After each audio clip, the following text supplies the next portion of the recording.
The trust of the innocent is the liar's most useful tool. Stephen King.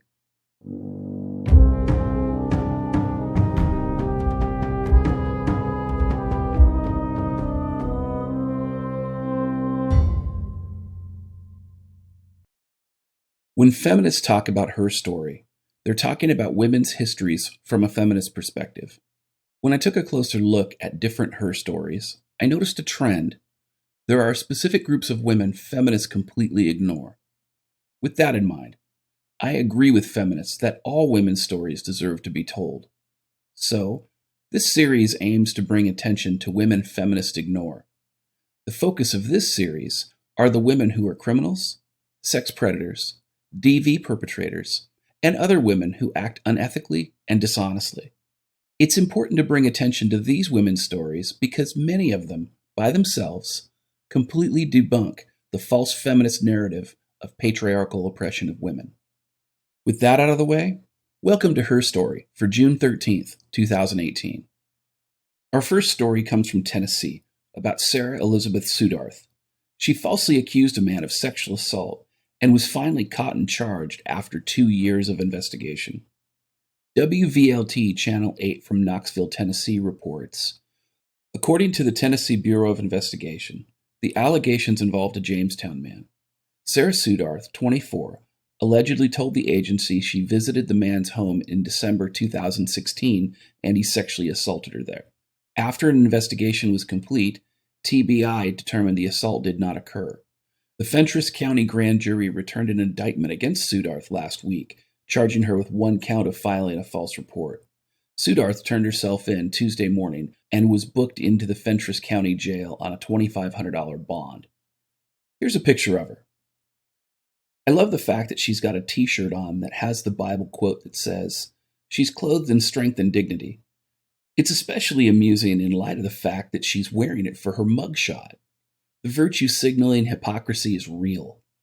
Sadly, it perfectly sums up the feminist narrative. Falsely accusing a man of sexual assault is seen by feminists as demonstrating strength and dignity. Then they wonder why their critics think feminism is a failed ideology. On to our next story. Amusingly, it comes from the town of Shrewsbury in the UK. This woman, Anna Costin, is definitely a shrew. Between January and March of 2016, Anna Costin made false allegations of sexual assault against 3 men. The Daily Mail reports, Costin's false complaints were leveled against her victims between January and March 2016, the court heard. She told police how one of the men raped her on the carpet of her own home after first taking off her clothes. The man was arrested, but rapidly released when the police confirmed his alibi.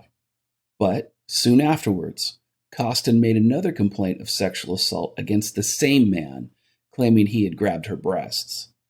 He was arrested once more, but again released after providing a compelling alibi. Costin's second victim was similarly accused of raping her at her home, the court heard. Costin of Shrewsbury lied that he forced her onto the sofa and pulled down her clothes and raped her. The police were able to confirm that he was at home watching TV at the time, but Costin responded by making yet another false rape complaint against him. This time, he was able to prove that he was eating a takeaway dinner at home at the time. Costin's other offenses followed a similar pattern, said Lady Justice Hallett. It's almost like Costin does this all the time, and the court was aware of the other instances, but Costin was never charged for them. It makes you wonder if there's an innocent man somewhere sitting in prison because this lying hag accused him of a crime he didn't commit. Further, notice how these hags always double down? The second that you catch them lying, they're quick to keep falsely accusing you of crimes, hoping that one of their false allegations sticks. Once the police realized Costin was full of shit, they should have put her on a list of known false accusers, but they didn't, because the UK police, like most Western law enforcement, has been trained in Duluth model bullshit and are indoctrinated cucks. What's surprising is that the police were quick to arrest multiple men on the false accusations of an ugly, mentally unstable troll, but apparently can't seem to find a way to stop migrant rape and grooming gangs from systemically raping and sex trafficking thousands of innocent children. #FreeTommyRobinson. But here's the thing. Look at this woman. Look at her. I wouldn't fuck her with my worst enemy's dick. Though, full disclosure, my worst enemy is a cuck whose dick most likely sits in a trap's purse. But that's beside the point. I mean, holy shit. Objectively, who's gonna have sex with this woman? No one. Period. However, what makes this case a tragedy is that the court originally sentenced Costin to 0 jail time.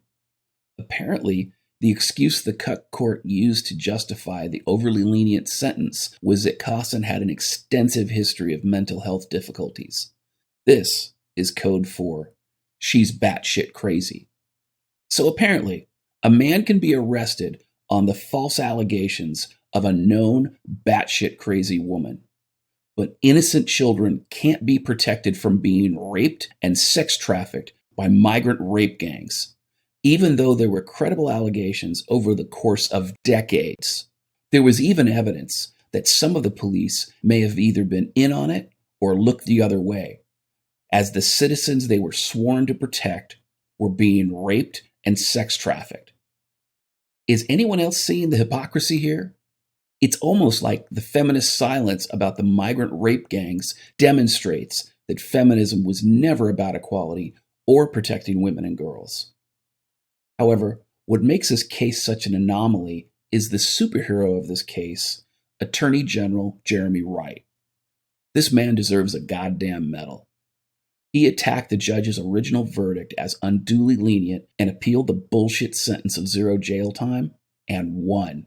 Costin ended up being sentenced to 4 years of prison as a direct result of Wright's appeal. At least one man in the UK judicial system isn't completely cucked. Who knows?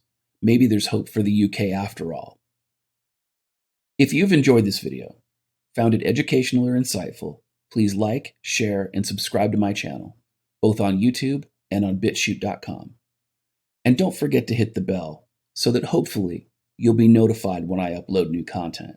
However, the best way to ensure you don't miss any of my content is to periodically check my channel, both on YouTube and on Bitchute.com. You can also follow me at misandrytoday.com, gab.ai, minds.com, as well as support my work through Patreon. And don't forget to check out my sponsor, The Dollhouse. And, in case I'm targeted by YouTube, I mirror all my content on Bitchute.com. All the links are in the description.